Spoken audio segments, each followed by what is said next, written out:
पर अपने पास बेसिकली जो प्रोबेबिलिटी में कुछ इंपॉर्टेंट जो फॉर्मूला है वो मैं आपके लिए यहाँ पर लिखूँगा। P A intersection B dash होता है basically P A minus B, ठीक है। और इसको हम लोग लिखते हैं basically P A minus of the basically P A intersection B, ठीक है। ये चीज़ें पी अगर आपके पास बी इंटरसेक्शन ए डैश है, इसको अपन लिख देते हैं पी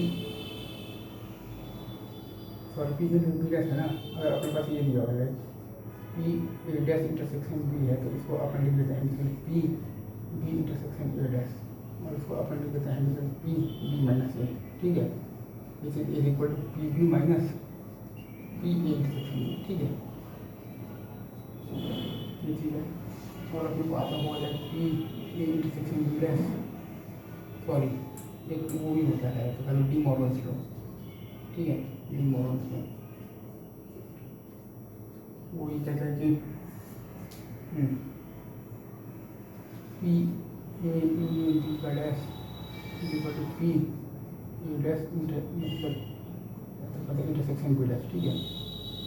और अपने पास क्या है इसमें पी ए इंटरसेक्शन बी का dash equal to P A dash mean B dash, ठीक है। ये चीज़ें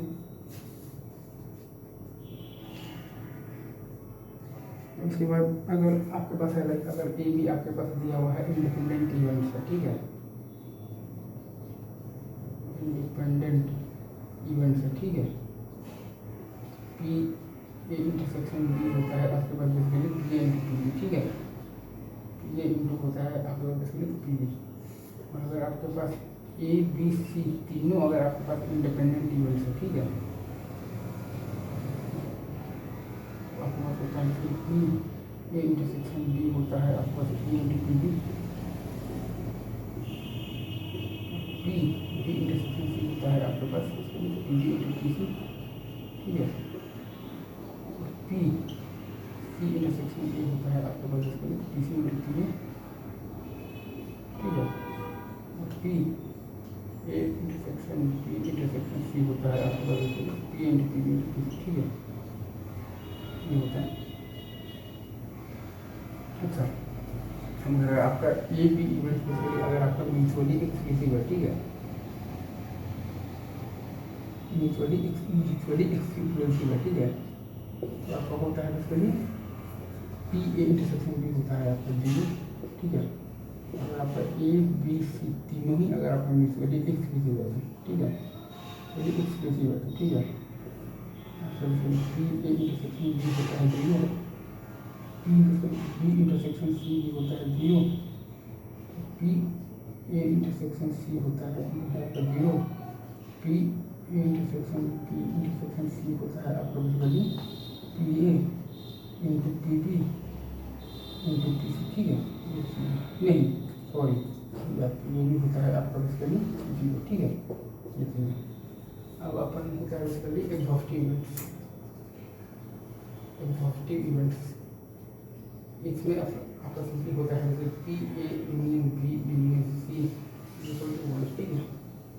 तो ये सब तो खैर बेसिक्स है। अब अपन इसके बाद थोड़ा अच्छा बात करते हैं। अपने पास बेसिकली ये होता है कंडीशनल प्रोबेबिलिटी, ठीक है, ठीक है। कंडीशनल अपने पास होता है बेसिकली प्रोबेबिलिटी, ठीक है, होता है अपने पास basically P A by B equal to होता है P A intersection B upon basically होता है पी बी, ठीक है, ठीक है। यहाँ से अपन basically P A intersection B को दो तरीके से लिख सकते हैं। एक होता है P A into P B by A, ठीक है, और एक होता है P B into P A by B, ठीक है। ये दोनों तरीका है। अगर आप पी इसके लिए लिखेंगे A intersection P intersection C, अगर आप लिखेंगे तो आपका basically P A into P B by A into आपके पास P C by A B, ठीक है। ये ऐसे आपका आता है, ठीक है। ये चीज़ आपको बेसिकली अच्छे से याद रखना है। उसके बाद आता है बेसिकली अपना बेसिकली टोटल प्रोबेबिलिटी थ्योरम आता है, ठीक है। ठीक है, टोटल प्रोबेबिलिटी थ्योरम होता है। ठीक है,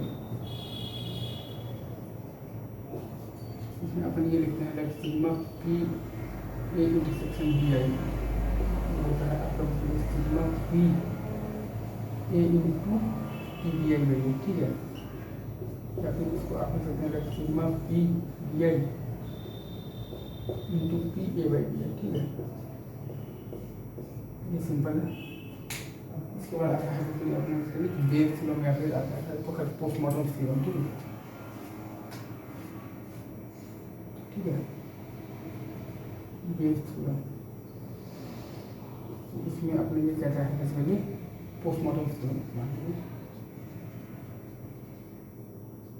ठीक है, उसमें आप मतलब कि अपन सिंपली ये बेसिकली कहते हैं कि वो होता है बेसिकली आपका P A intersection B I by sigma of P A intersection B I. ठीक है, मतलब कि P A into P B I by A आती है। ठीक है, या फिर आप चाहें तो आप लिख सकते हैं पी बी आई इंटू आप लिख सकते हैं P A by B I. ठीक है, दोनों में से आप बेसिकली कुछ भी लिखकर और नीचे आ रहा था sigma P A into P B I by है, या फिर वो आ जाता है आपके पास basically sigma P B I into आ जाता है पी ए बाई बी। ठीक है,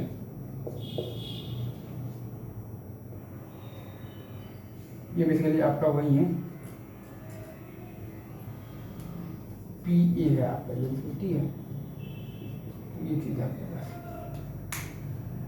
ये आ गया आपके पास।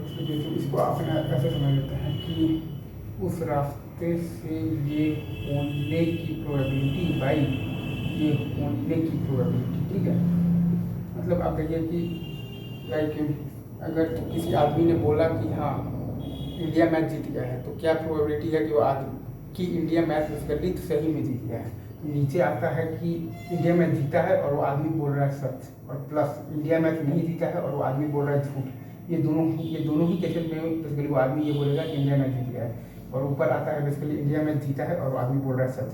तो ये जो रेशियो होगा वही मतलब होता है कि इंडिया मैच बेसिकली सही में जीता है। तो गिवन दैट कि वो आदमी बोल रहा है इंडिया मैच जीत गया है।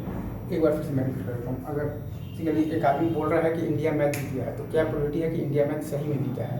तो नीचे आता है बेसिकली वो होने की प्रोबेबिलिटी, और ऊपर आता है बेसिकली उस रास्ते से वो होने की प्रोबेबिलिटी। तो नीचे आता है तो कब वो बोलेगा कि इंडिया मैच जीत गया है। एक केस है कि इंडिया मैच सही में जीता है और वो आदमी बोल रहा है सच, और प्लस दूसरा जो केस है वो है कि इंडिया मैच हार गया है और वो आदमी बोल रहा है झूठ। उस केस में भी वो तो यही बोलेगा कि इंडिया मैच जीत गया है। और ऊपर हमें कौन सा केस चाहिए कि इंडिया मैच बेसिकली सही में जीता है और आदमी बोल रहा है सच। को डिवाइड करने पर आ जाएगा कि क्या प्रोबेबिलिटी है कि इंडिया मैच सही में जीता है। तो गिवन दैट कि वो आदमी बोल रहा है इंडिया मैच, तो ये होता है उस रास्ते से ये होने की प्रोबेबिलिटी बाई होने की बात। आप डिफिनेशन के टर्म से देखें तो ऐसे ये वीडियो में बस इतनी बाकी बात नहीं और